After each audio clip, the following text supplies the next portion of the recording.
할렐루야. 하나님 살아계십니다. 살아계신 그 하나님의 은혜와 평강과 축복이 저와 여러분들 그리고 영상으로 예배하는 분들에게 함께하게 되기를 주의 이름으로 축복합니다. 요셉 이야기 지난주에 이어서 좀 이어갈 겁니다.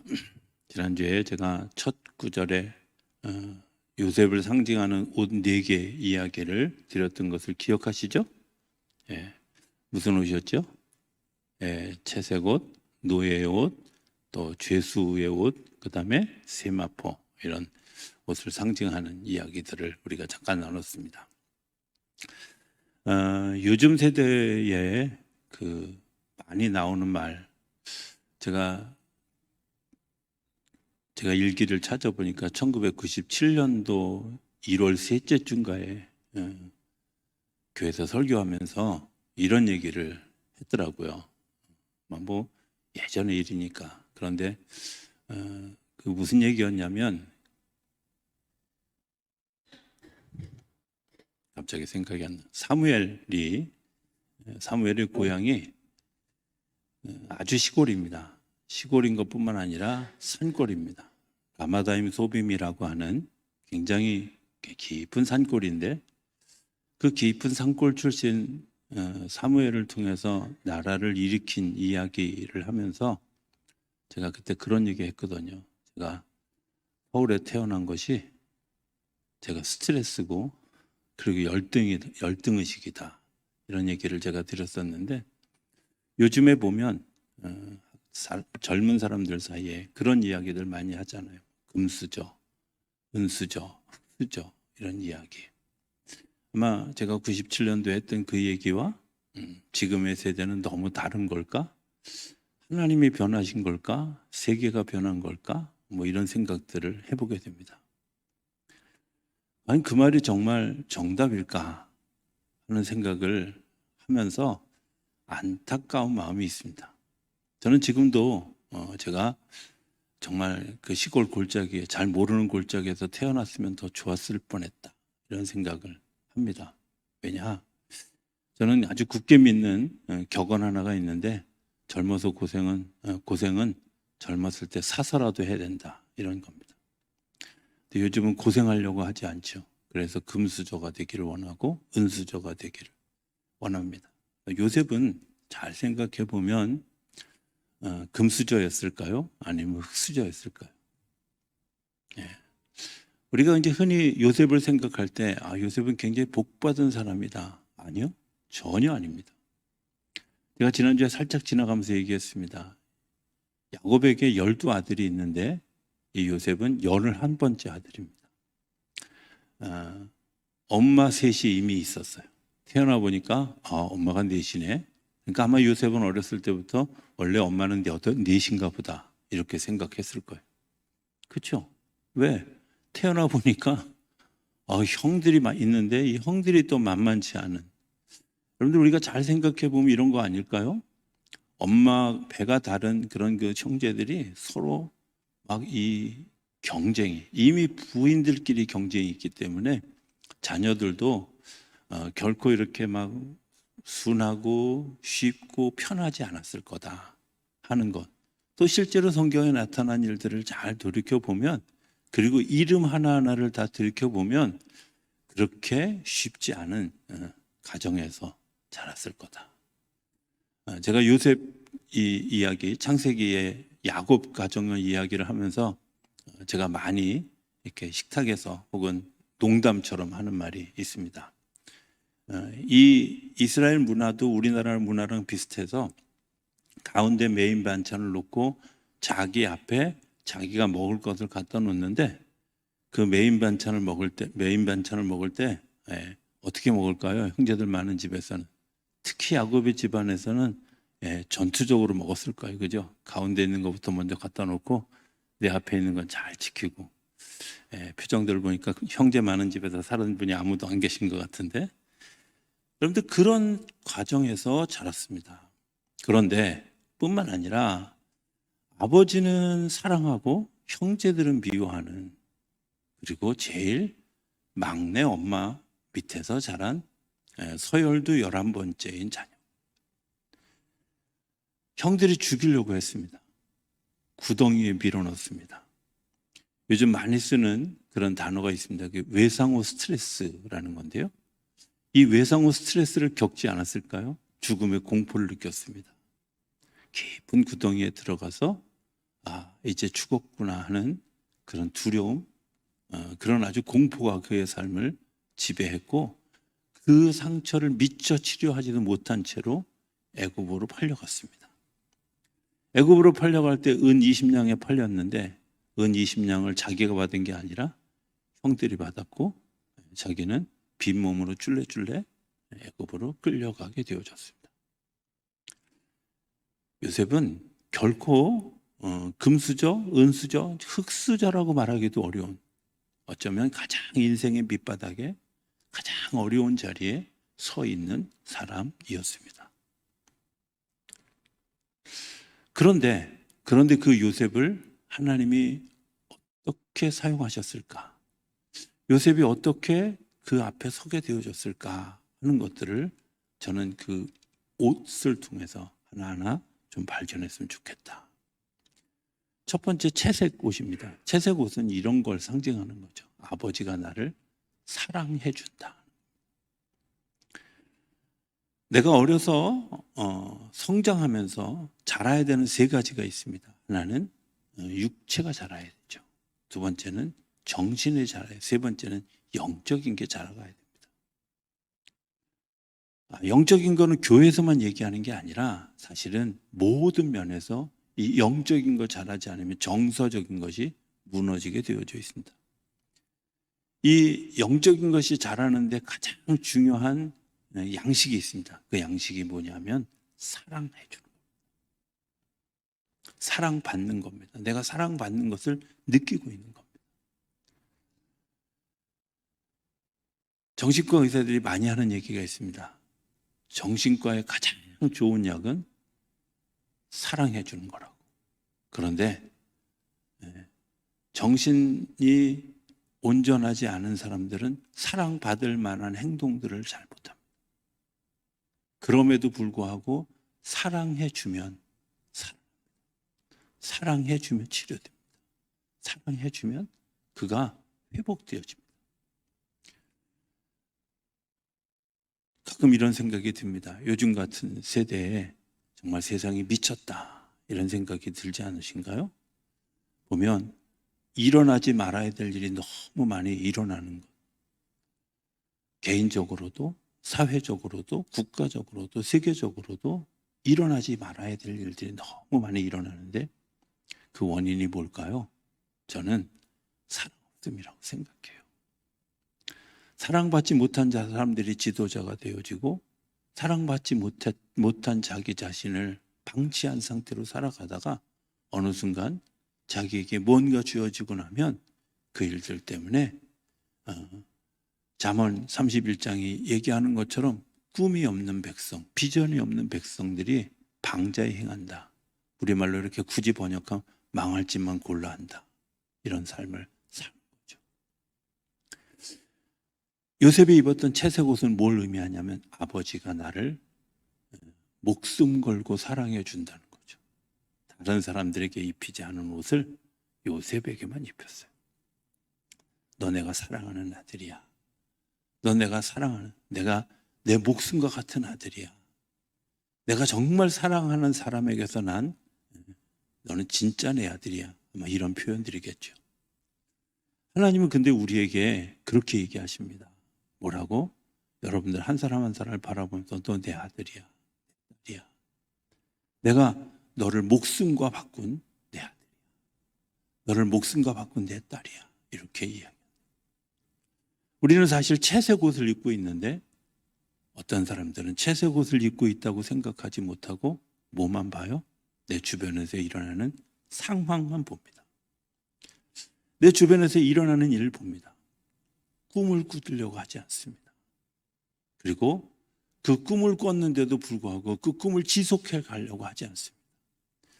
흔히 요셉을 이야기하면서 꿈쟁이라고 표현하는데 꿈쟁이가 되어지는 일은 어떤 사람들은 이렇게 비판하는데 아니 하나님이 꿈을 꾸게 하셨지 요셉이 스스로 꿈을 꾼 거 아니잖아. 네 맞습니다. 꿈은요, 우리 영역이 아닙니다. 여러분들, 뭐 그런 분 전혀 없겠지만 나는 꿈속에서 매일매일 우리 목사님을 만나고 싶어. 이런 꿈을 꾼다고 할지라도 여러분 한 번도 그런 일이 없잖아요. 그죠? 왜냐? 제가 출연료가 좀 비싸거든요. 그래서 그런 거기도 하지만 어쨌든 꿈의 영역은 내 영역이 아니잖아요. 하나님의 영역. 그런데 그 꿈을 기억하고 그것을 내 꿈으로 만드는 일은 누가 하는 거예요? 그건 내가 할 수 있는 일이에요. 하나님이 우리에게 꾸게 하신 꿈을 네, 그렇습니다. 제가 그 꿈을 꾸겠습니다. 내가 그 꿈을 꾸고 살아가겠습니다. 그런데 그 사람들이 달라진 게 있어요. 하나님의 꿈이 내 꿈이 되어진 사람의 달라진 것은 어떤 것들이냐? 요셉과 같이 삶을 살아가면서 하나님이 어떻게 이끌고 가시는지를 보게 된다. 하나님이 내 삶을 어떻게 인도해 가시는지 보게 된다. 그래서 요셉이 어디에 가든 형통하게 되어졌다. 형통하게 하나님이 나와 함께 하신다. 그가 노예가 되어졌을 때도 그가 감옥에 갇혀서 옥살이를 할 때도 요셉의 고백은 흐트러지지 않고 계속해서 하나님이 나와 함께 하셨다. 하나님이 나와 함께 하신다면 어떻게 나를 애굽의 종으로 보내십니까? 이주노동자로 보내십니까? 이렇게 이야기할 수 있어요. 하나님 이렇게 억울하게 내가 아무것도 잘못하지 않았는데 감옥으로 나를 보내실 수 있겠습니까? 이렇게 얘기하죠. 요셉은 하나님이 나와 함께 하심으로 형통하게 되어졌다고 고백합니다. 뭐 때문에? 하나님의 꿈이 나의 꿈으로 기억되고 기도하고 기대하고 기다리기 때문에. 저는 요즘 젊은 사람들에게 특히 학생들에게 정말 안타까운 일이 있는데 그게 뭐냐면 두 가지가 다 안 되는 거죠. 하나는 사랑받아본 경험이 적다고 생각해요. 그리고 그것 때문에 자기 꿈을 다른 사람이 하나님이 내게 꾸게 하신 꿈을 내 꿈이라고 생각하지 않아요. 내가 가야 될 길이라고 생각하지 않아요. 이걸 다른 말로 바꾸면 주인이 누군가에 대한 질문이죠. 내 삶의 주인이 나이면 언제든지 내가 하고 싶은 대로는 할 수 있으나 더 이상 성장하고 발전하고 넘어가지는 못해. 그러나 주님이 나를 자녀 삼아 주셔서 나를 내 삶의 주인이 되어주시면 주님은 나를 더 높은 곳으로, 더 귀한 곳으로, 더 넓은 곳으로 우리를 이끌고 가신다. 그래서 우리에게 꿈을 꾸게 하죠. 하나님 우리에게 꿈을 꾸게 하죠. 저는 제가 이 나이에 무슨 꿈을 꿔? 네, 여러분들이 제가 여기 이렇게 훑어보니까 아브라함이 하나님께 불림받을 때보다 더 많으신 분이 거의 없어요. 네. 한 분은 아직 제가 나이를 정확히 몰라서 없어요. 그죠? 네, 75세 넘으신 분 한번 손 들어보세요. 모세가 하나님 앞에 부름받을 때 80세였어요. 그건 옛날 얘기잖아요. 아니 지금 이 순간도 시간이 지나고 나면 옛날이에요. 그렇잖아요. 하나님이 부르시면은 80에 부르든 75세에 부르든 상관없이 주님께서 우리를 부르셔요. 그런데 그때의 꿈을 꾸게 하는 그게 제 꿈입니다. 그게 제가 가야 될 꿈입니다. 과거 이야기만 한다고요? 아니요.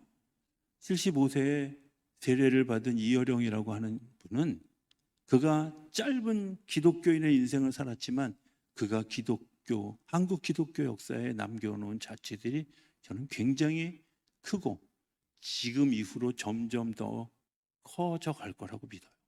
왜? 하나님이 그 인생 75세 동안 살았던 삶의 인생을 그의 꿈을 바꾸어 놓고 난 다음에 그를 통해서 한 일들이 너무 하나님이 오늘 우리를 부르신데 그렇습니다. 제가 그 꿈을 간직하고 살아가겠습니다 하고 결단하지 못하는 이유는 뭘까? 우리가 그 꿈을 소중하게 여기지 않는다는 거죠. 하나님이 오늘 우리에게 꾸게 하시는 그 꿈, 여러분들 그 꿈을 붙들 수 있게 되기를 바랍니다. 그 꿈이 붙들려지면 그 다음에 나타나는 모든 일들을 이길 수 있는 힘을 가지게 되죠. 두 번째 생각해 보면 요셉에게 있어서 두 번째는 내가 노예의 옷을 입었을 때 그가 가지고 있는 아주 치명적인 장점이자 약점이 있는데 그 약점들을 잘 극복했다는 거예요. 창세기 39장 6절에 보면 요셉을 이렇게 얘기해요. 요셉의 모든 용모가 준수하고 아담하였더라. 여러분들 그렇게 생각하시죠? 아니, 그게 무슨 약점이야? 이렇게 생각하실 수 있어요. 근데요, 저는 제가 늘 감사하는 것은 하나님 이 모양으로 만들어준 걸 얼마나 감사한지. 왜냐하면 제가 잘생겼으면 스캔들 생기고 그러면 목회를 오래 하겠어요? 못하는 거지. 여자들이 막 한눈에 반할 만한 이게 용모를 가졌다.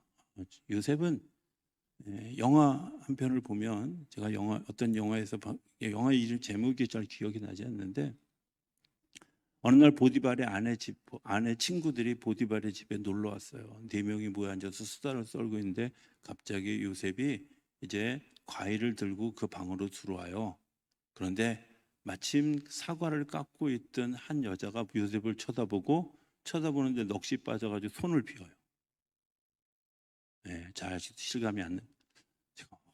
저 정도쯤 되면 대단하다. 그런데 더 웃긴 건 뭐냐면 요셉이 나가고 난 다음에 보디발의 아내가 이렇게 얘기해요. 야, 매일 저 친구를 바라보는 나는 어떻겠니? 네가 저 정도인데. 그런 마음을 가지고 있었다. 그런데 요셉의 힘은 뭐예요? 그 뒤에 보면 이렇게 얘기해요. 8절 9절에 보면 방송실이 원활하지 않아요. 그죠? 요셉이 거절하며 자기 주인의 아내에게 이르되 내 주인이 집안의 모든 소유를 간섭하지 아니하고 다 내 손에 위탁하였으니 이 집에는 나보다 큰 이가 없으며 주인이 아무것도 내게 금하지 아니하였어도 금한 것은 당신뿐이니 당신은 그의 아내임이라. 그렇게 다가오는 보디발의 아내에 대해서 요셉은 분명하게 이야기합니다. 나는 더군다나 그 뒤에 하나님 앞에서 그렇게 하지 않을 것입니다. 내가 노예로 살았을지라도 내가 나를 더럽히지 않는 하나님의 거룩함 앞에 목숨 걸고 순교를 지키는 그 일이 요셉이 가지고 있는 탁월함의 또 다른 도구. 군대에 가서 한 7년 동안 설교를 한 적이 있습니다. 한 부대. 그러니까 이제 여러 부대 갔지만 어느 부대는 아침 9시에 꼭 가서 이렇게 예배를 드렸던 대대급 부대 하나가 있었는데요. 제가 이제 그 4개 부대가 같이 예배를 드려서 포대별로 질문을 2개씩 준비해 오면 여러분들이 질문하면 질문에 대해서 답해 주는 걸로 제가 설교를 대신하겠습니다. 뭐 당연히 고참들이 쫄병들 시키죠.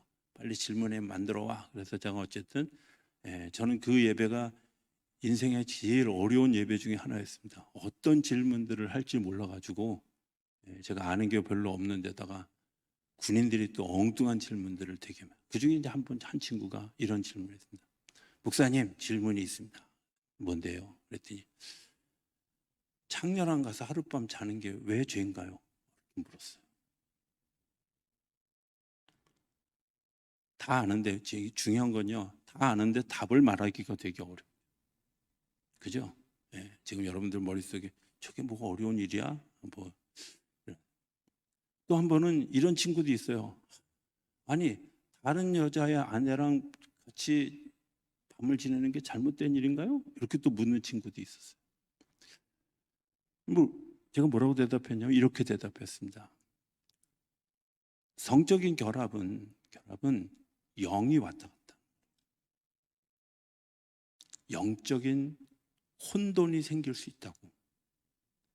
아주 극단적으로 얘기하면 제가 그 매춘하는 분들을 비하하는 말은 아니지만 그들의 영이 당신 속에 들어오고 당신의 영이 그들 속에 들어간다고. 근데 아셔야 됩니다. 제가 한 얘기가 아니라 사실이 그렇다는 거예요. 영적인 교류가 나누어지는 가장 깊은 곳의 교제가 거기에 있습니다. 그런데 이게 순결해지지 않으면 내가 하나님께 기도하는 일, 하나님의 음성을 듣는 일, 하나님의 일을 판단하는 일이 흐려질 수밖에 없어요. 왜? 다른 영이 내 안에 들어옵니다.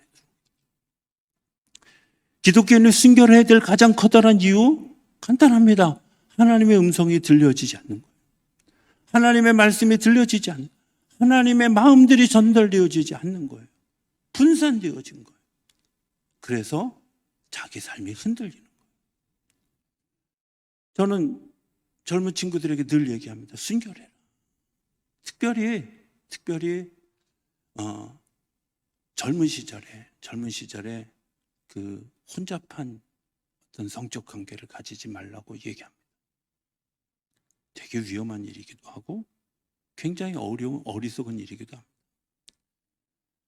하나님 앞에서 순결한 일들이 얼마나 중요한 일들인지 키에르케고르는 이렇게 이야기합니다. 사람이 하나님께로 나가는 세 가지 단계가 있는데 첫 번째는 미적인 단계는 이게 아름다우냐, 두 번째는 윤리적인 단계라는 게 이게 맞냐, 세 번째는 종교적인 단계, 내가 당신의 종이, 당신이 나의 주인이 되어줄 수 있습니까? 라는 단계. 아름답고 도덕적이고 간 단계를 넘어서는 당신이 나의 주인이십니다. 당신이 나의 모든 것입니다. 당신이 나의 모든 것이기 때문에 나는 나를 함부로 할 수 없습니다.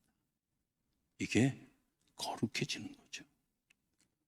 우리에게 우상 숭배하지 말라는 이야기는 통찰력에 금이 갑니다. 혼음하면. 여러분들이 이런 거 아시나요? 무당들 또 혹은 점치는 분들, 영적으로 점치는 분들은 그들이 결혼 생활 잘 못합니다. 왜냐하면 귀신이 불러내요. 새벽 2시, 어떤 때는 12시에도 막 불러내니까 결국은 결혼했던 사람도 다 이혼해요. 왜 그런지 아세요? 귀신도 다른 것들과 결합이 되어지면 자기 소리가 들리지 않기 때문에 막는 거예요. 하나님의 역사가 우리 안에 흘러가는 데는 정말 중요한 일들, 내가 순결해지지 않으면 내 안에 자꾸 다른 생각들이, 다른 것들이 나를 지배하게 돼요. 요셉 때는 탁월함을 가지는 굉장히 중요한 요소 중에는 내가 하나님 앞에서 하나님이 지금 나와 함께하고 하나님이 지금 나를 보고 계신다고, 하나님이 아신다고, 그것 때문에 어떤 유혹도 이겨갈 수 있는 자기만의 경건함이 그에게 있었다는 거예요.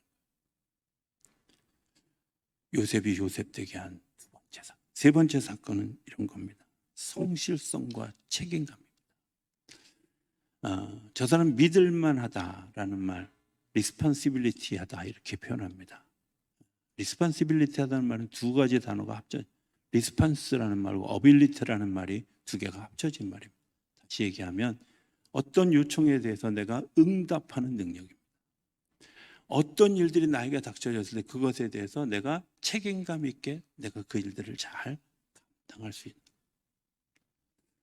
제가 사석에서 가끔 그런 얘기 하는데 어떤 목사님 한 분이, 굉장히 큰 어르신 목사님 한 분이 저를 되게 좀 이뻐해 주셨어요. 심지어 당신 자녀들이 다 미국에 있는데 저보고는 우리 아들이라고, 저한테만 얘기하는 게 아니라 공공연하게 주변에 있는 목사님들에게 아들이라고 이렇게 표현했던 목사님이세요. 근데 이분은 아들을 굉장히 혹독하게 대해요. 특히 목회를 하는 부분에 있어서는 아주 혹독하게 대하는데, 제가 군남교회에 있을 때 어느 날 한 이제 수요일 예배쯤 7시에 예배가 시작하면 7시 한 3분쯤 돼서 뒤에 문이 열리면 여지없이 잠바 입고, 그리고 그분이 오셔요. 그리고 뒤에 앉아가지고 고개를 숙이고 있어. 내가 설교를 할 때 고개를 들고 있으면 저분 표정 보면서 이게 맞나 틀리나 이게 보이는데 고개를 아예 숙이고 있으니까 도대체 뭔 생각을 하는지 모르는. 근데 그런 일들을 너무 자주 하는데 뿐만 아니라 어떤 때는 이런 적도 있어요. 토요일 날이었는데 이 목사를 좀 우리 300용사 기도해야 하는데 올 수 있어? 올 수 있어? 라고 묻지만 사실은 예, 오라는 말이잖아요. 그죠? 그 상관없이. 그 전에 전제를 뒀어요. 나는 당신이 존경하는 어떤 목사님인데 그분이 하면 신방도 다 팽개치고 갔다고. 이런 표현을 미리 한 거야. 다 깔아놓고 이제 하신 거예요. 그러니까 뭐 어떻게 이래도 상관없이 이제 갔어요. 기도하러 간다는데 뭐 내가 놀러 가는 것도 아니고 기도하러 간다는데. 네. 명일동에 짐이 있었는데 명일동까지 갔어요. 그리고 명일동에서 다시 그 광주 밑에 있는 동네 이름이 잘 생각이 안 나는데 거기까지 이제 그 기도원이 있는 기도처소가 있는 곳에 같이 차를 타고 갔어요. 아무 소리 안 하셨어요. 가서 이제 그 기도해 온 분들하고 같이 차 마시고 막 이제 한 20분 정도 있었는데 그때도 아무 얘기. 그리고 강대상에 딱 한 발을 올려놨다가 딱 내려오면서 갑자기 귀에다 대고 뭐라 그러냐면 오늘 이 목사가 설교하고 기도해도 다 하는 거야? 예, 미리나 가르쳐 주든지 하지 아무 소리 안 하고 있다가 그리고 찬송가를 부르는데 찬송가도 그날따라 383장 2절밖에 없는 찬양을 딱 부르고는 절 나오라 그러면서 바로 딱 아니 도대체 저 양반 왜 저래? 제가 어느 날 그런 일들이 몇 번 있었는데 제가 어느 날 물었습니다. 목사님 도대체 왜 그래요? 네? 도대체 왜 그러시는 거예요? 그랬더니 그분이 이렇게 표현했어요. 목사가 가지고 있는 리스판시빌리티가 있다는 거죠. 어느 때고 저분이 섰을 때 평균 이상의 말씀을 전하는 능력이 준비되어 있는가에 대한 당신이 가지고 있는 일종의 훈련이라는 거예요. 리스판시빌리티는 어느 날 내가 준비해서 되어지는 게 아니라 내 삶이 준비되어 내 일상이 준비되어져 있는 거예요. 설교의 이야기를 하는 게 아니라 내가 어떤 삶을 살아가면서 내가 정직함과 성실함과 내가 그 일에 대해서 책임을 지는 그 모든 일들은 내가 평상시 훈련되어 있지 않으면 평상시에 내 몸에 갖춰져 있지 않으면 할 수 없는 거예요. 요셉이 어떤 상황에 닥쳐졌든지 그 상황에서 한 번도 주인들의 때로는 그 일을 시킨 사람들에 대해서 실망시키지 않았던 가장 커다란 이유는 뭐예요? 이 일들을 준비할 준비가 되어져 있어요. 저는 지도자가 되는 굉장히 중요한 덕목 중에 하나가 이거라고 생각해요. 괜히 감당도 못하면서 자리 차지하는 일들, 어리석은 일이잖아요. 하나님이 감당할 사람들을 감당하는 일들을 통해서 하나님이 세워. 목회 초기에 저한테 많은 분들이 그런 이야기 해주셨어요. 네가 크면 큰 대로 하나님이 너에게 맡겨주신다. 네가 성장하면 맞습니다. 내가 성장하는 만큼 하나님이 우리에게 맡겨주시는 거예요. 내 마음을 넓히는 만큼 하나님이 사람들을 붙여주시는 거예요. 내 심령을 넓히는 만큼 하나님의 은혜를 부어주시는 거예요. 내가 하나님의 문을 여는 만큼 하나님의 역사가 우리 가운데. 저는 2월달이 가장 행복하면서도 가장 불행한 달이라고 생각해요. 제가 자주 얘기했지만 2월 28일, 29일, 올해는 29일입니다만은 내가 1년 365일 중에 이틀 혹은 3일을 내어준 것 때문에 지구가 자전하고 공전하는 일에 맞춰지는 거예요. 얼마나 큰 희생을 하는지 몰라요. 그런데 안타까운 건요, 28일밖에 안 되기 때문에 그가 차지하고 있는 그런 일종의 비중은 그렇게 크지 않아요. 그릇이 크지 않아요.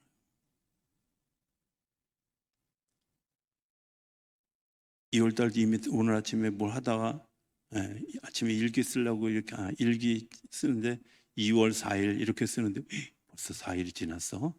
이런 생각이 들었어요.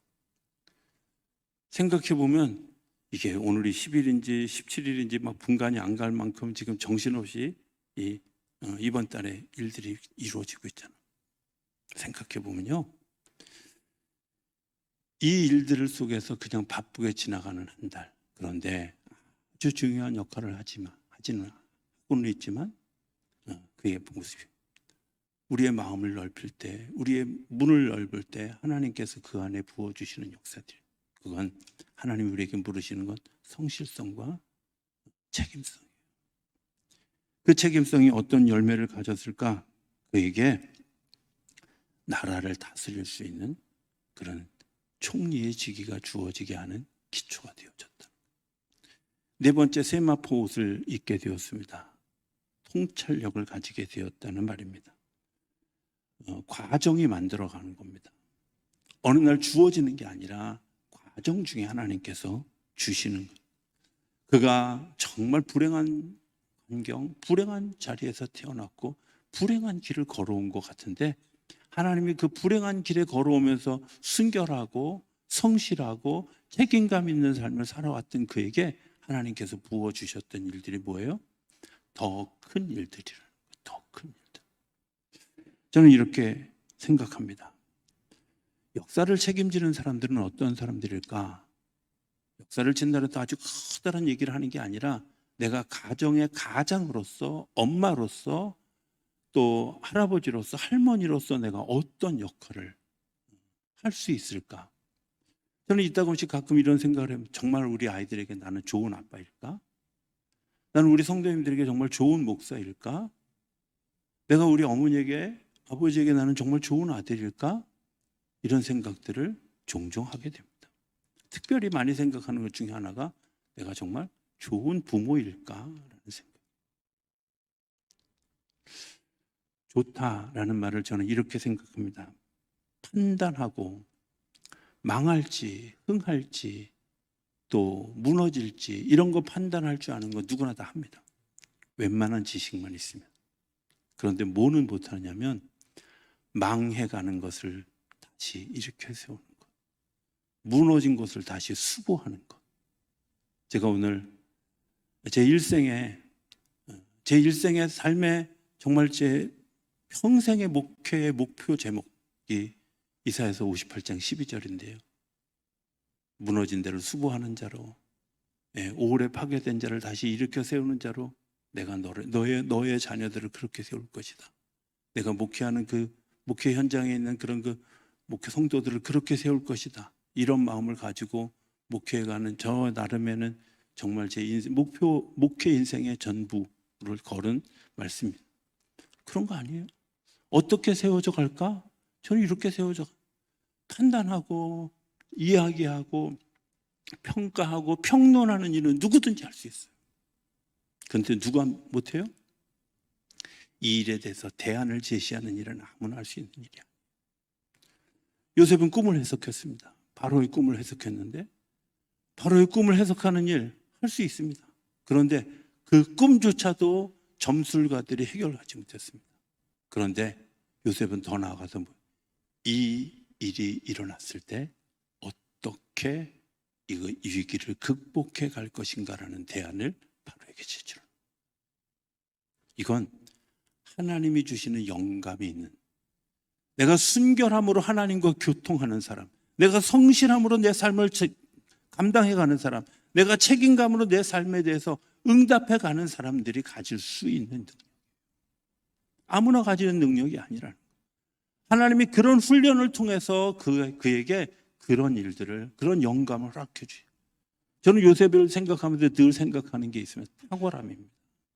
어디서 그런 탁월함이 나왔어요? 네, 그 탁월함은요, 어떤 환경에서 자랐든 그거 중요하지 않습니다. 그를 향한 기도가 그에게 있었고 기대가 그에게 있었고 그리고 자기에게 주어진 하나님의 꿈을 내가 가슴속에 간직하고 순결하고 성실하게 정직하게 책임감 있게 그 일을 잘 감당했던 사람에게 일어나는 일. 제가 어떤 분이 저한테 그런 질문을 한 적이 있어요. 점쟁이하고 교회에서 예언하는 사람하고 비슷하던데요. 비슷은 하지만 같지 않습니다. 다릅니다. 뭐가 달라요? 제가 그랬어요. 점쟁이는 AS를 합니다. 아시나요? 점쟁이는요, 점 쳐주고 그만이에요. 아유, 8월 달에는 물 조심하세요. 1월 달에는 얼음판 조심하세요. 그렇게 얘기만 하지 AS를 절대 안 합니다. 그런데 뭐예요? 예언한 분들은요, 뭘 하냐면 이야기해주고 기도해줘요. 때로는 상담하면 상담도 해줘요. 하나님은 하나님의 방법으로 우리에게 대안을 제시해주고 그 대안을 가지고 살아갈 수 있도록 주십니다. 저는 교회가 저는 교회가 이런 교회가 되어야 된다고 믿습니다. 잘못하는 거 잘못했다고 얘기하는 거, 나 그 좋은 일이라고 생각합니다. 잘하는 거 칭찬하는 거, 더 좋은 일이죠. 그거보다 더 좋은 일이 있어요. 잘못되어진 일들에 대해서 이렇게 하는 것이 어떻겠습니까? 어두운 이곳에서 빛을 드러내는 일을 이렇게 하면 어떻겠습니까? 하고 그 일에 대해서 반대가 오든 핍박이 오든 상관없이 믿음으로 그 길을 걸어가는 사람들이 모여 있는 것, 저는 그게 교회여야 된다고 생각합니다. 저는 목회하면서 별로 박수 받은 기억이 없어요. 왜?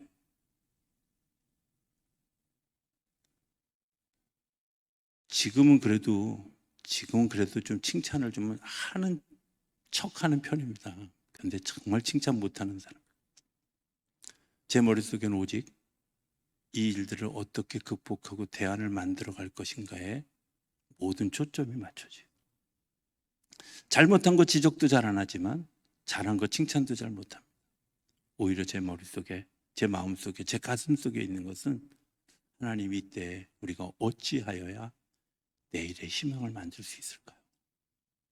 어찌하여야 길 없는 곳에 길을 낼 수 있을까요? 어찌하여야 우리가 내일의 더 큰 소망에 하나님의 나라를 세워갈 수 있을까요? 에 관심이 있는 거예요. 마지막 하나, 요셉에게 있었던 중요한 것 하나는, 그 통찰력의 근원에 뭐가 있느냐면 이런 훈련을 쌓은 사람에게 주시는 성령의 은사가 있어요. 성령의 은사가 신비한 게 아니라 내가 그 일을 지속적으로 잘 걸어갈 수 있는, 열매가 맺어질 수 있는 삶을 살아. 사랑하는 은사, 섬기는 은사, 가르치는 은사, 일들은 하다 마는 게 아니라 주님 오시는 그날까지 하는 거죠. 주님 오시는 그날까지 내가 믿음으로 하는 거예요. 주님께서 나에게 맡겨주신 것으로. 이야기 하나만 하고 설교를 마치기 원합니다.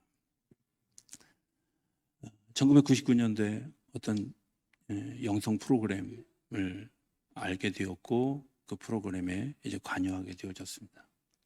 2004년도에 저에게, 2003년도에 저에게 그 일을 리더해 갈 책임을 주셨습니다. 근데 제가 해보니까 나같이 정말 형편없는 사람이 해야 될 일이 아니라 더 높은 뜻을 가지고 더 깊은 기도의 영성을 가지고 해야 될 일이라고 생각해서 하나님께 처음으로 제가 2004년 8월 18일부터 27일까지 제가 열흘 동안 금식하면서 기도 제목 하나였어요. 하나님, 나 이거 이제 그만두겠습니다. 다른 사람을 맡겨주시지요. 정말 아주 사생결단을 하고 더운 여름날 그 일을 하나님 앞에 하나님께서 저에게 계속해서 더 잘할 방법을 가르쳐 주셨어요. 그 더 잘할 방법 때문에 제가 너무 마음이 괴로웠어요. 제가 그때 광림수도원이라고 하는 곳에 가서 기도하고 있었는데요. 그 산을 이제 매일 오전에 한 번, 오후에 한 번 올라갑니다. 금식하는 시간이니까 이제 제가 이렇게 물병 하나를 들고 그 산을 이렇게 오르락 내리락 하는데, 가보신 분들은 아시지만 예수님이 순환당하시고 순환당하신 다음에 부활동산이 그 끝에쯤에 있습니다. 가장 높은 곳에. 근데 부활동산이 보이지 않아요. 예수님이 순환당하시니 당연히 뭐 저는 이론상으로 알잖아요. 이거 뒤에는 부활동산이 있어. 근데 제가 그 예수님이 순환당하신 그 동산에서 이제 다시 그 길을 올라가는 그 길목에서 갑자기 하나님이 저에게 이렇게 너 그 물병 좀 내려놔라 이러시더라고요. 그래서 제가 금식하는 사람한테 물병 내려놓으라면 너무 가혹하십니다. 그랬더니 하나님 뭐라 그러시냐면, 죽은 사람이 물병이 뭔 필요 있어? 그렇죠? 내가 거기서 순환당하고 죽었는데 죽은 사람이 물병이 무슨 필요가 있어? 제가 그 말을 듣고 생각해 보니까 맞더라고요. 그래서 거기다 이렇게 한쪽에다 조심스럽게 물병을 내려놨어요. 올라가는데 막 아무것도 보이지 않는데 이제 그때부터 제 마음속에 죽음이라는 걸 깊이 생각하게 되어진 계기가 되어졌을지도. 그렇구나, 내가 죽는 거구나, 내가 죽는 거구나. 그런데 거기에 보이지 않는 곳에 하나님께서 부활이라고 하는 큰 선물을 준비해 놓고 계셔. 그 부활하는 동산에 올라가서 막 너무 많은 생각들이, 정말 정리할 수 없는 너무나 많은 생각들이 이렇게 들고 감격해서 막 거기서 미친 사람처럼 막 찬송을 부르고, 원래 금식할 때는 제가 찬송을 크게 안 부르거든요. 왜냐면 배고파서. 근데 막 찬송을 부르고 막 혼자 막, 아마 누가 봤으면 저 미친 거 아닌가 이렇게 생각할 정도로 막 그렇게 막 뛰놀다가 도로 내려오는데 물병이 보이더라고요. 그래서 하나님, 저 물병 가져가야죠. 그랬더니 왜 가져가냐고. 그래서 아니, 환경 같은 소리 하고 있다, 뭐 이런 느낌이 제가 왔어요. 너 가서 네가 오늘 그 산에서 느꼈던 일들 글로 써봐. 글로 표현해. 제가 언젠가 한번 두꺼운 물병이라고 하는 그때 당시에 썼던 그런 그 시 하나를 우리 주보의 칼럼에 제가 한번 쓰려고 하는데, 정말 놀라운 일들을 경험한 거죠. 죽음이라는 거 예측할 수 없는, 그런데 부활은 더 예측할 수 없는, 하나님 우리에게 보여주신 죽음 너머의 부활을 보여주신 하나님이 오늘 이 세상을 살아가면서 우리 안에 왜 대안을 제시해 주지 않겠어요? 우리가 듣지 못하는 거, 꿈꾸지 않았기 때문에 듣지 못하는 거고, 내가 성결하지 못했기 때문에 듣지 못하는 거고, 내가 성실하거나 책임감이 없기 때문에 듣지 못하는 거고, 하나님이 우리에게 탁월감을 주셨는데 우리가 깨닫지 못하는 거예요. 저는 하나님이 오늘 우리에게 그런 일들을 허락해 주신다고 믿습니다. 그 믿음으로 살아가는 일들 잘 해야 되는 일이 여기에 있다고 생각합니다. 하나님께서 오늘 우리에게 그런 탁월함을 우리 성도님들 모두에게 주시기를 기대합니다. 그리고 그런 일들을 통해서 한 분 한 분이 살아있는 세포처럼, 그리고 그 세포들이 모여있는 거룩한 몸인 우리 교회가 하나님의 그런 그 놀라운 일들을 꿈꾸고 계획하는 일들에 쓰임받는 그런 귀한 교회가 되어지기를 기도합니다.